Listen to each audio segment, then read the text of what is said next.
Friends, ಎಲ್ಲರಿಗೂ ನಮಸ್ಕಾರ. Cook with SRಗೆ ಸ್ವಾಗತ. ನಾನಿವತ್ತು ನುಗ್ಗೆಕಾಯಿ ಸಾಂಬಾರು ಹೇಗೆ ಮಾಡೋದು ಅಂತ ತೋರಿಸ್ಕೊಡ್ತೇನೆ.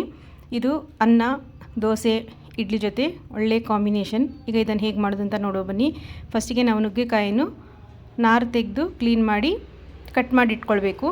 ಈಗ ಒಂದು ಬಾಣಲಿಯಲ್ಲಿ ನುಗ್ಗೆಕಾಯಿ ಬೇಯಲಿಕ್ಕೆ ಬೇಕಾಗುವಷ್ಟು ನೀರು ಹಾಗೆ ಕಟ್ ಮಾಡಿ ಇಟ್ಕೊಂಡಂಥ ನುಗ್ಗೆಕಾಯಿಯನ್ನು ಸೇರಿಸ್ಕೊಳ್ತಾ ಇದ್ದೇನೆ. ಹಾಗೆ ನಾನಿಲ್ಲಿ ನುಗ್ಗೆಕಾಯಿ ಜೊತೆ ಸ್ವಲ್ಪ ಸಾಂಬಾರು ಈರುಳ್ಳಿಯನ್ನು ಕೂಡ ಹಾಕ್ಕೊಳ್ತಾ ಇದ್ದೀನಿ.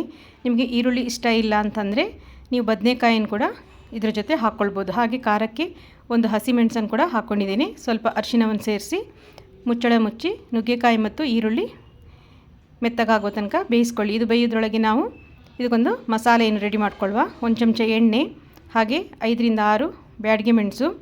ನಿಮ್ಮ ಖಾರಕ್ಕೆ ಅನುಗುಣವಾಗಿ ಹೆಚ್ಚು ಕಡಿಮೆ ಮಾಡ್ಕೊಳ್ಬೋದು. ಇದನ್ನೊಂದು ಸಲ ಚೆನ್ನಾಗಿ ಫ್ರೈ ಮಾಡ್ಕೊಳ್ಳಿ.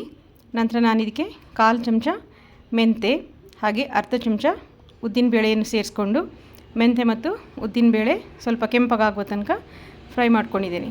ಹಾಗೆ ನಾನಿಲ್ಲಿ 1 ಚಮಚ ಕೊತ್ತಂಬರಿ ಬೀಜ, ಹಾಗೆ 1/4 ಚಮಚದಷ್ಟು ಜೀರಿಗೆಯನ್ನು ಕೂಡ ಸೇರಿಸ್ಕೊಂಡು ಇದನ್ನು ಕೂಡ 1 ನಿಮಿಷ ಫ್ರೈ ಮಾಡ್ಕೊಳ್ತಾ ಇದ್ದೀನಿ. ಜೀರಿಗೆ ಮತ್ತು ಕೊತ್ತಂಬರಿಯನ್ನು ಜಾಸ್ತಿ ಫ್ರೈ ಮಾಡ್ಕೊಳ್ಳೋದು ಬೇಡ. ಇದು ಸೀದೋಗಬಾರ್ದು. ಸೀದೋದ್ರೆ ಮಸಾಲೆ ಚೆನ್ನಾಗಿರೋದಿಲ್ಲ. ಈಗ ಇದು ಹುರ್ಕೊಂಡಾಗಿದೆ ನೋಡಿ. ನಾನು ಇದಕ್ಕೆ ಸ್ವಲ್ಪ ಕರಿಬೇವನ್ನು ಕೂಡ ಸೇರಿಸ್ಕೊಂಡು ಫ್ರೈ ಮಾಡ್ಕೊಳ್ತಾ ಇದ್ದೇನೆ.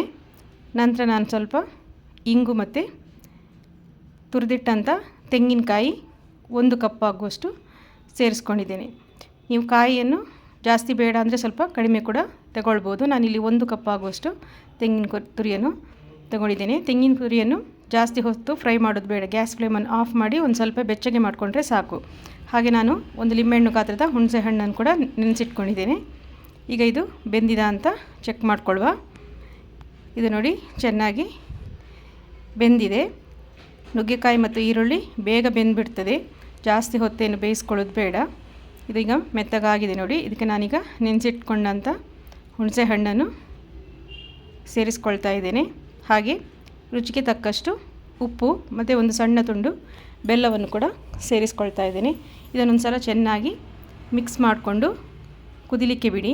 ಇದು ಚೆನ್ನಾಗಿ ಕುದ್ದ ನಂತರ ನಾವಿದಕ್ಕೆ 1 ಕಪ್ ಬೇಯಿಸಿದ ತೊಗರಿಬೇಳೆಯನ್ನು ಸೇರಿಸ್ಕೊಳ್ಬೇಕು. ಇದನ್ನು ಸಹ ಒಂದು ಸಲ ಚೆನ್ನಾಗಿ ಮಿಕ್ಸ್ ಮಾಡಿಕೊಳ್ಳಿ. ನಂತರ ನಾನು ರುಬ್ಬಿಟ್ಟಂಥ ಮಸಾಲೆಯನ್ನು ಕೂಡ ಇದಕ್ಕೆ ಸೇರಿಸ್ಕೊಳ್ತಾ ಇದ್ದೇನೆ. ಹಾಗೆ ಅಗತ್ಯ ಇರುವಷ್ಟು ನೀರನ್ನು ಕೂಡ ಸೇರಿಸ್ಕೊಂಡು ಒಂದು ಸಲ ಚೆನ್ನಾಗಿ ಮಿಕ್ಸ್ ಮಾಡಿಕೊಂಡು 5 ರಿಂದ 6 ನಿಮಿಷ ಚೆನ್ನಾಗಿ ಕುದಿಸ್ಕೊಳ್ಳಿ.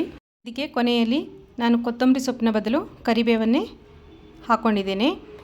ಕಾಯಿ ರುಬ್ಬಿ ಹಾಕಿದ ಸಾಂಬಾರಿಗೆ ನಾವು ಕೊತ್ತಂಬರಿ ಸೊಪ್ಪಿಂದ ಕರಿಬೇವನ್ನು ಹಾಕ್ಕೊಂಡ್ರೆ ಟೇಸ್ಟ್ ಚೆನ್ನಾಗಿರ್ತದೆ. ನಿಮಗೆ ಬೇಕಿದ್ದರೆ ನೀವು ಕೊತ್ತಂಬರಿ ಸೊಪ್ಪನ್ನು ಕೂಡ ಹಾಕ್ಕೊಳ್ಬೋದು. ಹಾಗೆ ಕೊನೆಯಲ್ಲಿ ಸಾಸಿವೆ, ಉದ್ದಿನಬೇಳೆ, ಒಣಮೆಣಸು, ಇಂಗು ಹಾಗೂ ಕರಿಬೇವನ್ನು ಸೇರಿಸಿ ಒಂದು ಒಗ್ಗರಣೆಯನ್ನು ಕೊಟ್ಟರೆ ಈ ಸಾಂಬಾರು ರೆಡಿ ಆಗ್ತದೆ. ರೆಸಿಪಿ ಇಷ್ಟ ಆಗಿದರೆ ಪ್ಲೀಸ್ ಲೈಕ್, ಶೇರ್ ಮತ್ತು ಕಮೆಂಟ್ ಮಾಡಿ. ಹಾಗೆ ಸಬ್ಸ್ಕ್ರೈಬ್ ಮಾಡಿ ಸಪೋರ್ಟ್ ಮಾಡಿ. Thanks for watching.